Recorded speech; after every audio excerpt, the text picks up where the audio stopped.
ఏ ఇంటికి వెళ్ళినా కూడా తెలుగుదేశం పార్టీ నాయకులకు కానీ కార్యకర్తలకు కానీ ప్రజలకు సమాధానం చెప్పుకోలేని పరిస్థితుల్లో వాళ్ళు ఉన్నారు. ఎన్నికలప్పుడు ఏదైతే మాట చెప్పాడో ఆ రోజేమో మేము చెయ్యకపోతే మా కాలర్ పట్టుకోండి అని అన్నాడు. మరి ఈరోజు ప్రజలు కాలర్ పట్టుకుంటారేమో అని చెప్పి భయపడి రెడ్ బుక్ రాజ్యాంగం నడుపుతూ ఉన్నారు. ఈరోజు ఏమంటా ఉన్నారు? ఎన్నికలు అయిపోయిన 9 నెలల తర్వాత ఈరోజు ఏమంటా ఉన్నారు? సంపద సృష్టించడం ఎట్టనో నా చెవిలో చెప్తే నేను తెలుసుకుంటాను అంటున్నాను. ఇది వాస్తవాలు.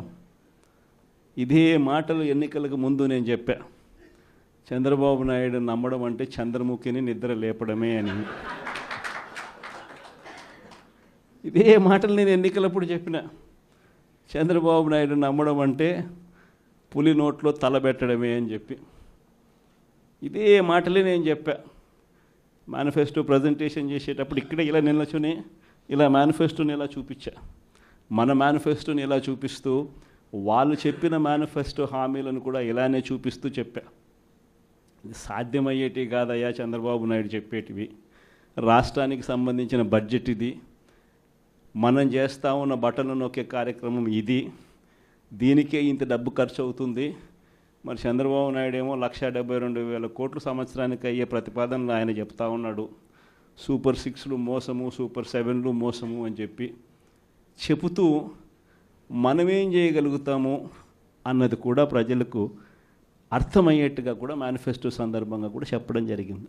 ఈ రోజుకి కూడా నేను చెప్తా ఉన్నా, ఓడిపోయాం పర్వాలా, ప్రతిపక్షంలో కూర్చొని ఉండం అది పర్వాలా, మళ్ళీ రీలు వెనక్కి తిరిగి మళ్ళీ అదే రోజుకు మళ్ళీ తిరిగి వెళ్ళి కనీసం ఇలా జరుగుతుందని తెలుసు కదా ఇప్పుడు ఎలా చెప్తావు అని చెప్తే మళ్ళీ ఆ రోజు వచ్చినప్పుడు ఇదే విధంగానే మళ్ళీ చెప్తా.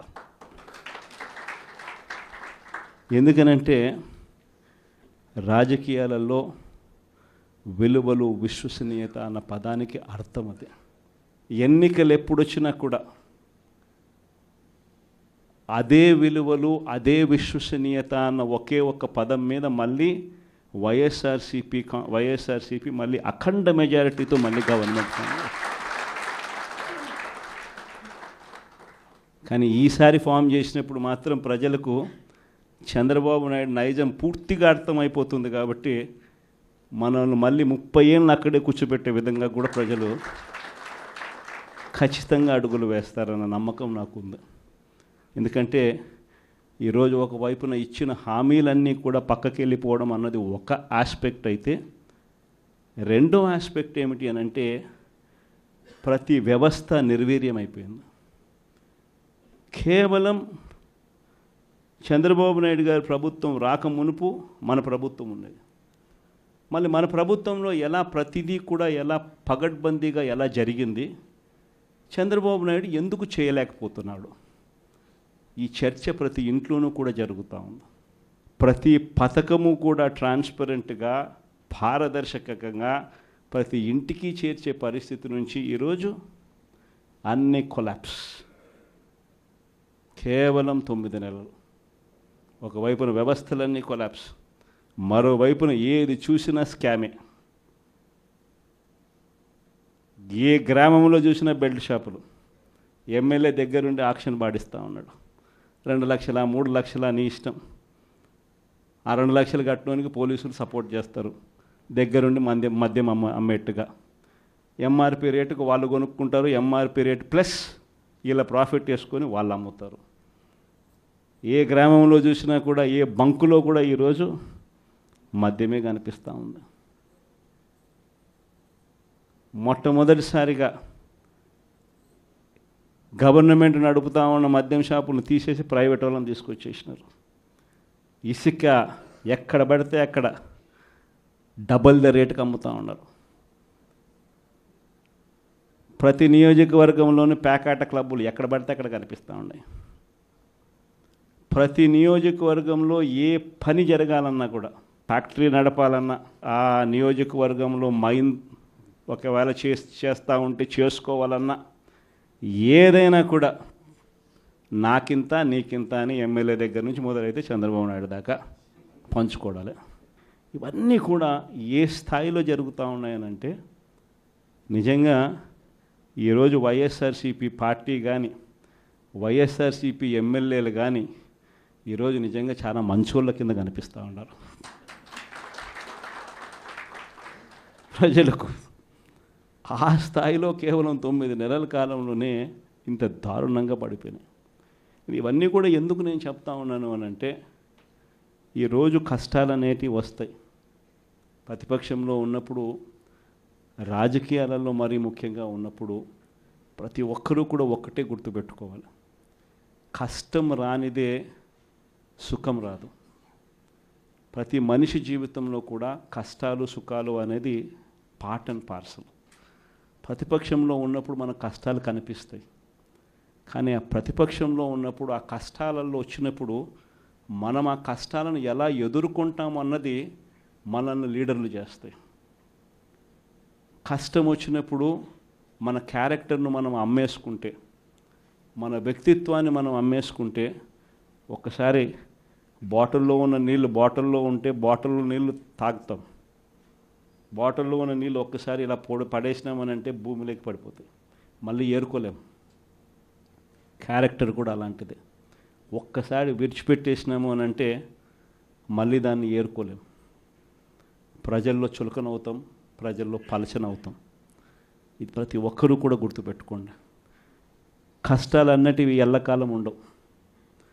ఎవరికి ఏ కష్టం వచ్చినా కూడా నా కథ గుర్తు తెచ్చుకోండి. 16 నెలలు నన్ను జైల్లో పెట్టినారు. నా మీద కేసులు వేసింది కూడా మళ్ళీ ఎవరో కాదు, అటు కాంగ్రెస్ ఇటు తెలుగుదేశమే. నా పిటిషన్లో ఎవరు పిటిషనర్స్ అంటే అటు కాంగ్రెస్ ఎమ్మెల్యేలు, ఇటు తెలుగుదేశం పార్టీకి సంబంధించిన నాయకులు. కేవలం రాజకీయంగా ఎదుగుతున్నాను అని ఒకే ఒక కారణంతో దొంగ కేసులు బనాయించారు. 16 నెలలు జైల్లో పెట్టినారు. కానీ ఏమైంది? బయటికి రాలా? ముఖ్యమంత్రి కాలా?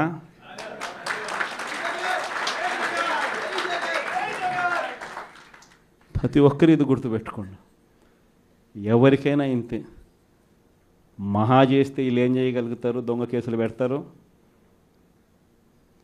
కాదండంలా బెదిరిస్తారు, కాదండంలా మహా అయితే 3 నెలలు లోపల వేస్తారు, అది కాదండంలా. కానీ ఏం చేస్తారు? 3 నెలల తర్వాత మళ్ళా వస్తాం, రెట్టించిన ఉత్సాహంతో మళ్ళా పనిచేస్తాం.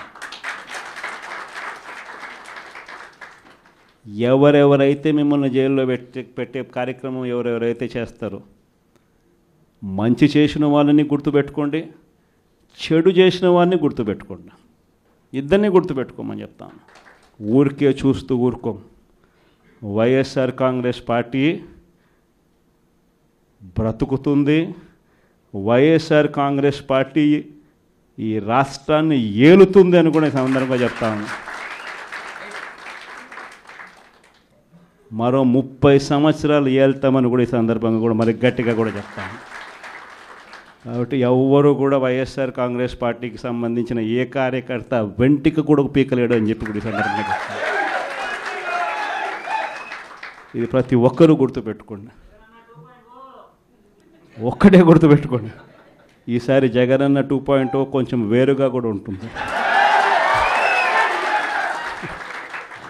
ఈసారి జగనన్న 2.0 కార్యకర్త కోసం ఎలా పనిచేస్తుందో కూడా చూపిస్తుంది.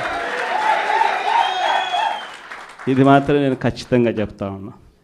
ఎందుకనంటే జగనన్న 1.0లో బహుశా కార్యకర్తలకి నేను అంత గొప్పగా బహుశా చేయలేకపోయి ఉండొచ్చేమో.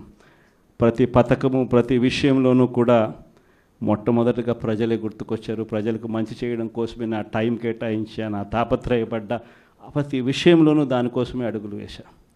కానీ జగనన్న 2.0కి వచ్చేసరికి మాత్రం చంద్రబాబు నాయుడు కార్యకర్తలకు పెడతా ఉన్న ఇబ్బందులు చూసా, కార్యకర్తలు పడతా ఉన్న అవస్థలు చూసా, కార్యకర్తలు పడతా ఉన్న బాధను గమనించా. వీళ్ళ కోసం గట్టిగా మీ జగనన్న ఉంటాడని సందర్భంగా గట్టిగా చెప్తాను.